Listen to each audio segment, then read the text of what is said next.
Tell me when you all are ready. We're tired of waiting on you. Michael T.Williams, who is the president of the Interdenominational Ministerial Alliance. We have Pastor Portia Cavett, who is second vice president of IMA, and also pastor of Clare United Methodist. We have Peggy, and I forgot.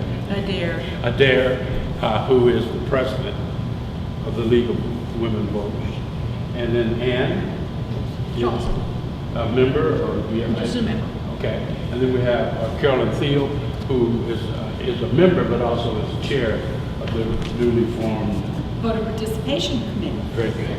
And myself, Preston Love Jr., who's the founder and director of the North Omaha Voter Project. I just have the honor of speaking for this joint group here that comes before you.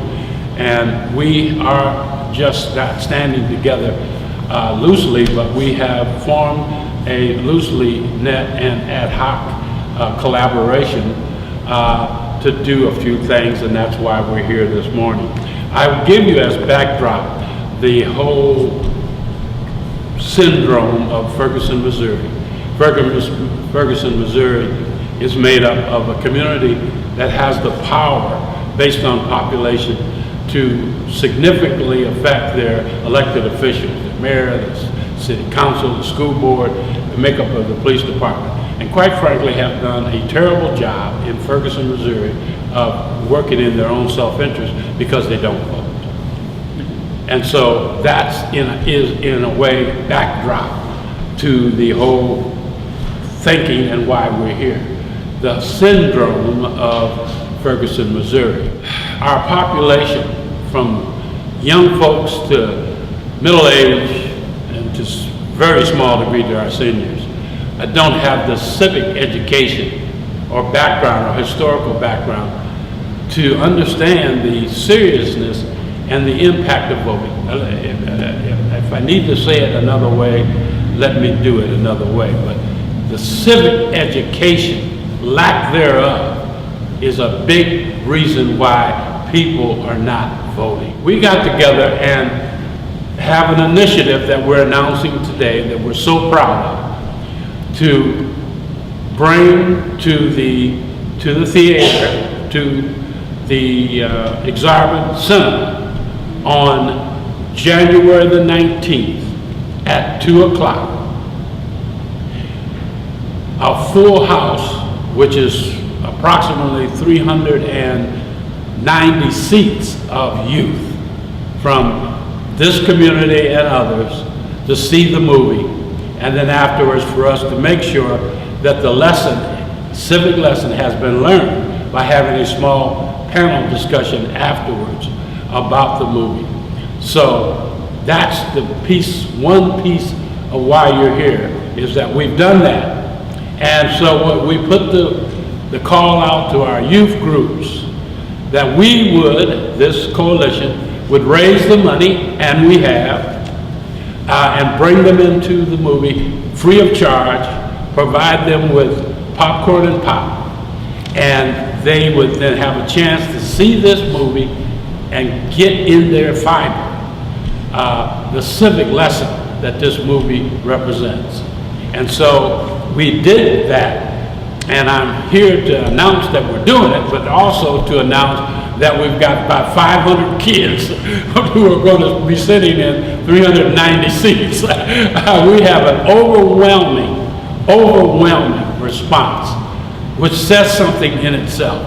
But, and so that's what we're announcing, and you have a document which was our flyer on it, but we made this available, not open to the public, but open only to young groups, and I'll just use a couple examples. We're probably looking at about 30 youth groups, or groups that deal with youth. That includes youth groups and churches who deal with youth and whatever. And so they have responded, and there's probably, as I mentioned, about 30. For example, I believe that the Boys and Girls Club has 60 youth coming to the movie, free of charge, popcorn and pop, and then have a chance to learn that civic lesson. And so I'm proud of this coalition to do that. So that's one of the things that we're announcing. I would also say that I'd like to turn it over to Pastor Williams to talk about the second part of things that we're announcing today. But as I do, I want to mention also that on February the 2nd at noon right here at the Lake Point building, we're hosting a community forum for the community to be able to dialogue with their elected officials from this area. Another civic education, if you will. So we're embarked as a coalition to do a number of things which we'll be doing down the road. And so with that, I'll turn it over to Pastor. Thank you. In 1984, as the sheet that you have says, IMA started doing a unity service and a luncheon to celebrate the life of Dr. King and what he stood for. And we are excited that now in 2015, organizations all over the city are celebrating Dr. King. As far as luncheons, UNMC has one this very day. Metro Community College has one. And there are more and more people that are celebrating Dr. King. Now, this is important, this is critical, not because Dr. King is to be deified. He was a man with strengths and weaknesses like any other person, but he is somebody to be immolated. He's somebody to be celebrated because at a time when people were at odds with each other and wrongs were being done, rather than pointing the finger and trying to do harm to those who wanted to do harm to him, he was talking about love. He was talking about brotherhood. He was talking about what's good for a few of us is good for all of us. And I think when we think about Ferguson, as Preston has just mentioned, we think about Eric Garner, we think about Tamir Rice in Cleveland, we think about these various things that are going on in our community. We think about the polarization in our society with the election of President Barack Obama. There all of a sudden came a Tea Party. Polarization everywhere rather than unity. We all are human beings. We all need the same things. And so what Dr. King stands for is what our world needs to hear today. And that's what our youth certainly need to hear.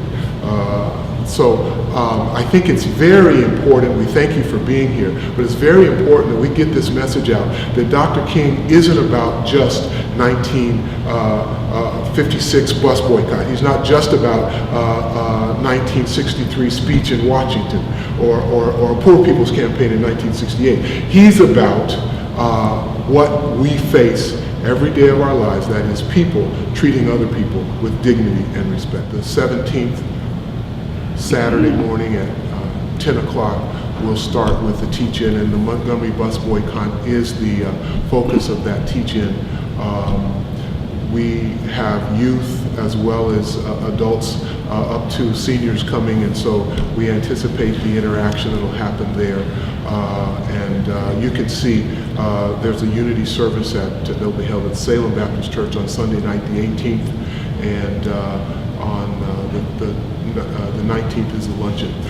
Before I was going to turn over to legal and voters, but I would ask Pastor Cavett to just say a word about our speaker this year and share what he brings to the table in terms of helping to communicate the message that Dr. King stood for. Pastor Cavett. Thank you. We're happy this year that we have the Reverend Dr. Zan Wesley Holmes Jr., the pastor emeritus of St. Luke Community United Methodist Church in Dallas, Texas. He's a renowned man in his own right who lived during the Civil Rights Movement, but wanted to make sure as he committed his life to furthering that message of Dr. King, but also in today's world that he is a prolific preacher and writer, educator. He was in the United States representative in Texas. He served in the desegregation of the schools in Texas, as well as a pastor. And so we are just so happy in his fight for civil rights that he has agreed to come. He's been retired now for a number of years, but is still willing to utilize his voice to speak and to give voice to the struggles that we are doing today. And so we hope that people will come out and hear him. He will be our speaker on Sunday night at Salem Baptist Church at 6:30, as well as the luncheon speaker at the downtown Hilton at 11:30 on Monday. Thank you. That's fantastic. And again, I'm Peggy Adair with the League of Women Voters of Greater Omaha. The women's suffrage movement has always been tied with the abolition movement. We worked hand in hand with the black population of America trying to achieve voting rights for both of these groups. We had to wait 50 years after Yeah, sure did. black males were able to achieve the right to vote in 1870 with the passage of the 15th Amendment. In 1865, with the end of the Civil War and the end of slavery, we still had to work several years before we actually got the 15th Amendment passed in 1870 that guaranteed the right to vote to black male citizens.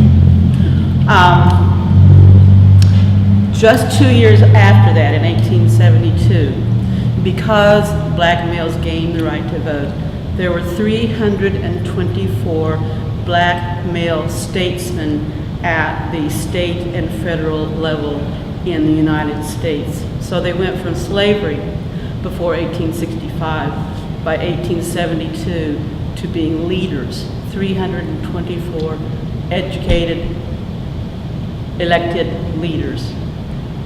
And so there were certain elements in our country who decided this was not a good thing, and the Jim Crow laws were implemented. The felon disenfranchisement laws, the grandfather clauses, the literacy tests, the poll taxes, all were implemented to stop the black male vote.